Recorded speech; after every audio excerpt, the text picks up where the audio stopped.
channel. This is my first time attempting to record while there's someone else in the house. So we shall see if I remain undisturbed. Today I would like to talk about the book that I am currently reading. Oh my god.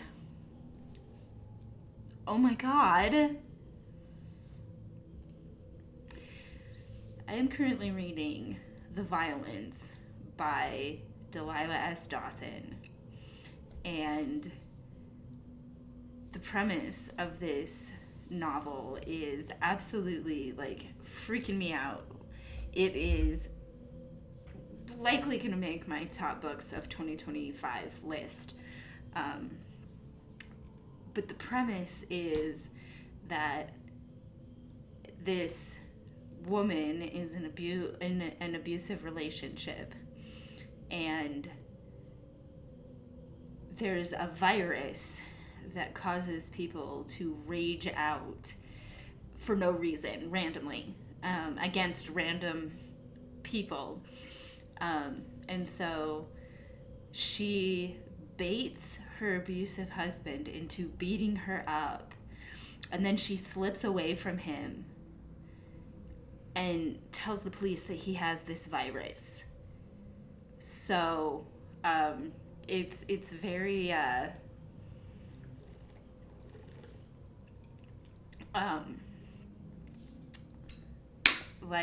if you have experience with abuse, domestic abuse, intimate partner violence, this book will resonate quite a bit.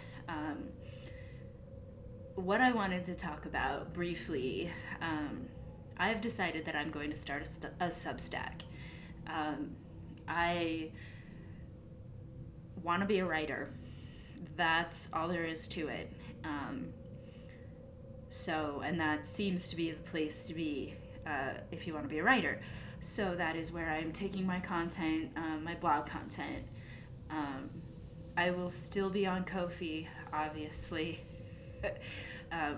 That's where I'm going to be sharing, channel updates, that kind of thing. I really, really, really want to hit 100 subscribers by my birthday. So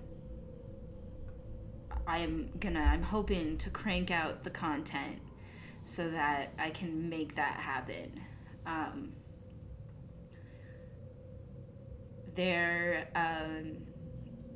I think it's going to end up being a lot of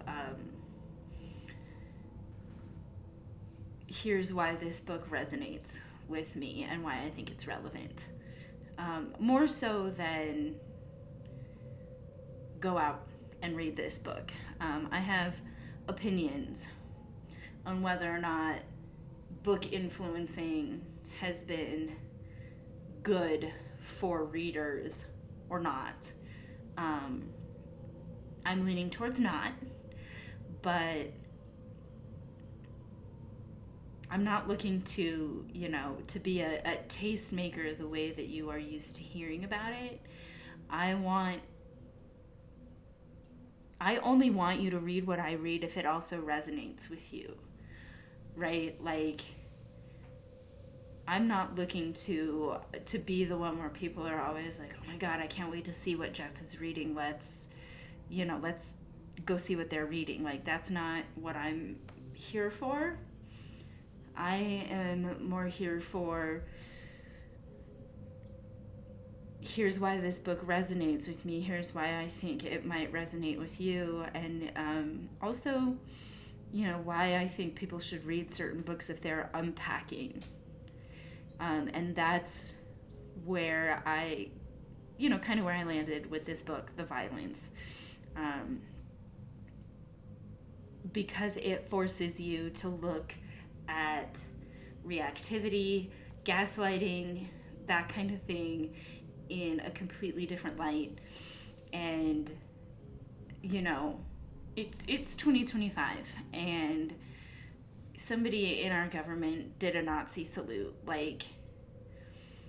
we can't be having these puritanical conversations about the appropriateness of violence anymore. Like, we've been talking about it in the horror community since the 70s, right? Like, and my video about Wes Craven, I talk about, in depth how exploitation from the 70s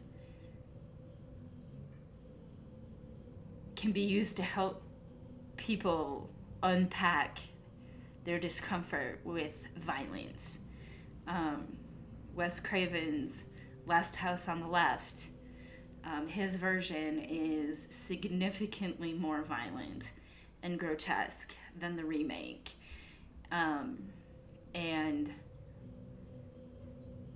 people expect that I wouldn't like that movie despite being such a fan of Wes Craven. So when I tell people that I believe that violence serves a purpose beyond, misogyny, sexism, racism, that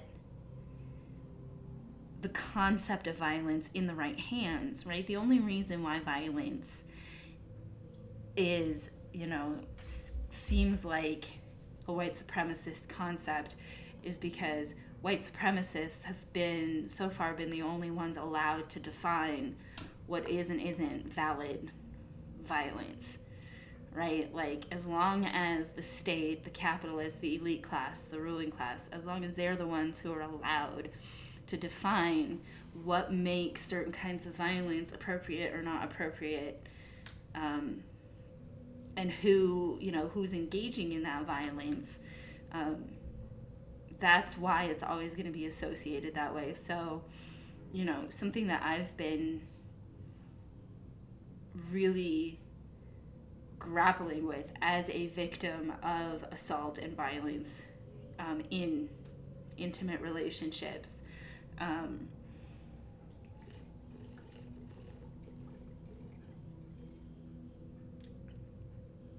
I'm done being accused of being abusive because I have a different relationship with assertiveness and bluntness and,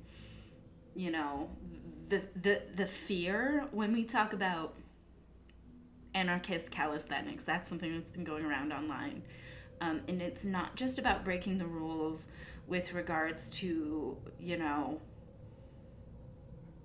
it's okay to break the law if you need to steal food to eat. It's okay to break the law if you need to, steal someone's car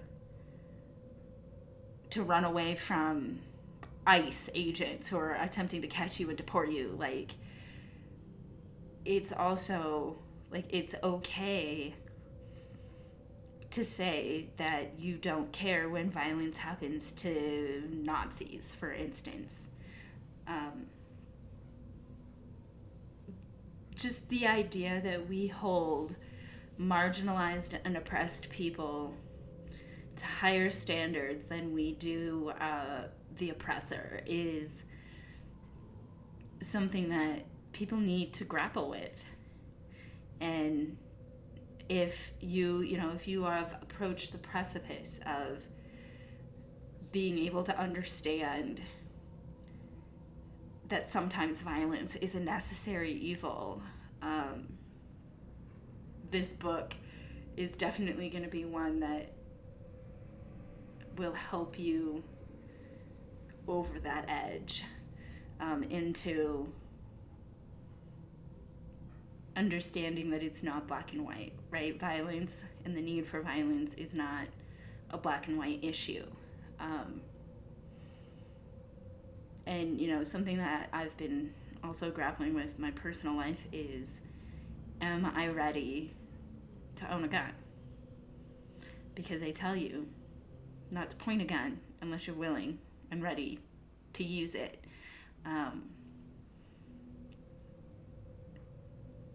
It's hard. Like, people don't understand how hard it is to be a pacifist and to really not have any sort of thirst for personal violence or fighting, but to know that it might have to come to that. Like, it's a very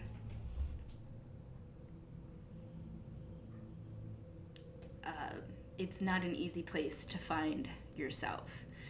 As somebody who has such a deep reverence for humanity, like, I'm not gleefully thinking about snuffing out anybody's life, but when it comes to the threat of fascism, we got to draw lines somewhere, right? So I feel like this book is not just relevant, like, from an intimate partner violence perspective, but also, we've been having these conversations on social media about how in the United States we are in an abusive relationship with our government. And so the fact that this is a book that I'm reading now is kind of, it's wild, it's intense. This is a very emotional book, who grab you by the throat and just drag you along until the end. But for the in-depth review of the book, that is why I wanted to start a Substack, because I'm not very good at doing these read this book type reviews. I'm more interested in this is what this book made me feel. This is what it made me think about, as far as relevant issues, either to me personally or in the greater world around us. So that is going to be what my content is going forward, and where you can find my blogs going forward. I'm still, like I said, I'm still going to post everything on Ko-fi, but because I only have one paid subscriber anyway, I'm not gonna force people to that app first, is what I'm trying to say. I think Substack is going to be a little bit more accessible as far as, if I want to show people what I'm working on, as far as my writing. So if you are interested in this kind of content from me, not just, hey, I think you should read this book, but hey, this book really moved me emotionally, psychologically,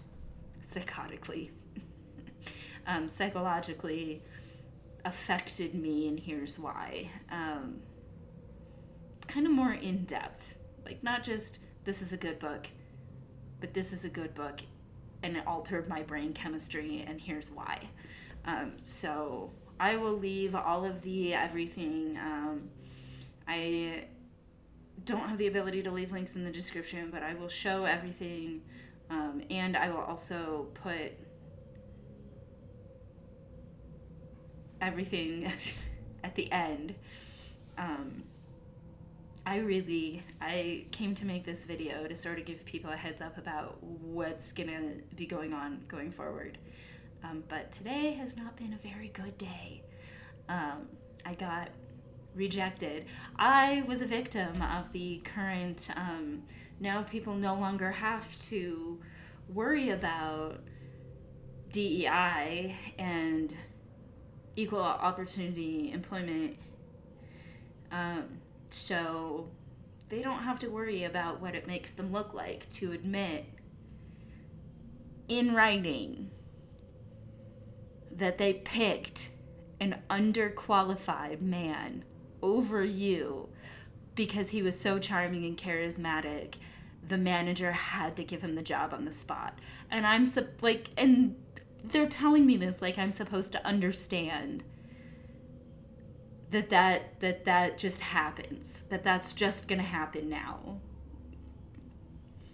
Um, if it were a bigger corporation, I would be naming and shaming.